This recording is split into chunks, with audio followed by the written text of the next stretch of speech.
चला आपल्याला भरली वांगी करायचेत. असे वांगे घ्यायचेत ताजे ताजे आणि कवळे एकदम छान असे.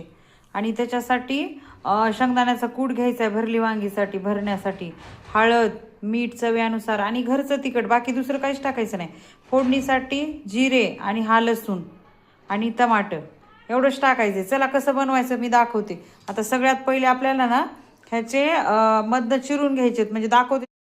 आता तुम्हाला दाखवते. हे बघा वांगे असे घ्यायचेत हा, कट करून मधनं. बघितले का, हे असे कट करून घ्यायचेत.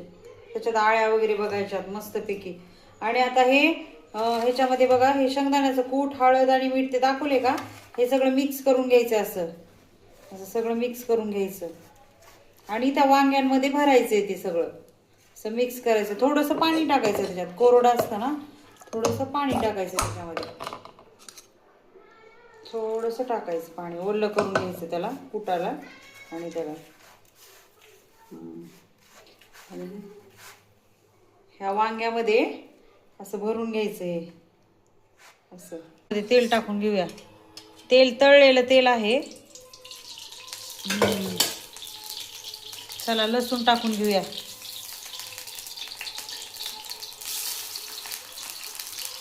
जिरे टाकून घेऊया.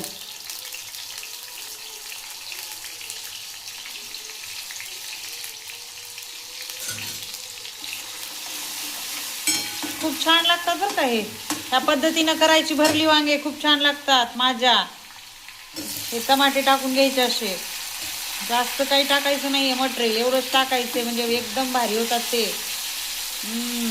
भरली वांगे एक नंबर होतात. अशा पद्धतीनं करून बघायचं. आणि हा राहिलेला मसाला टाकायचा त्याच्यामध्ये.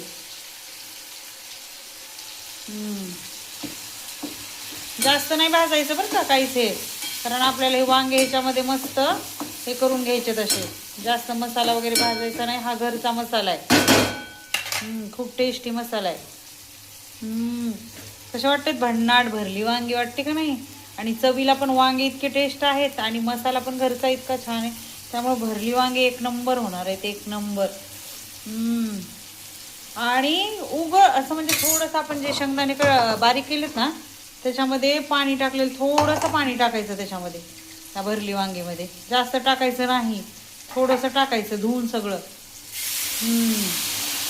आणि थोडा वेळ हे असेच ठेवायचे. ह्याच्यावरती थोडंसं झाकण ठेवायचे. ह्याला हलवायचं नाही, थोडा वेळ असंच ठेवायचे. आणि चला तुम्ही चपाती भाकरी कशाबरोबर पण खाऊ शकताय, पण मी भाताबरोबर खाणार आहे. चला तयार झालेले वांग. चला भन्नाट खाऊया. कसं झाले भरलं वांग.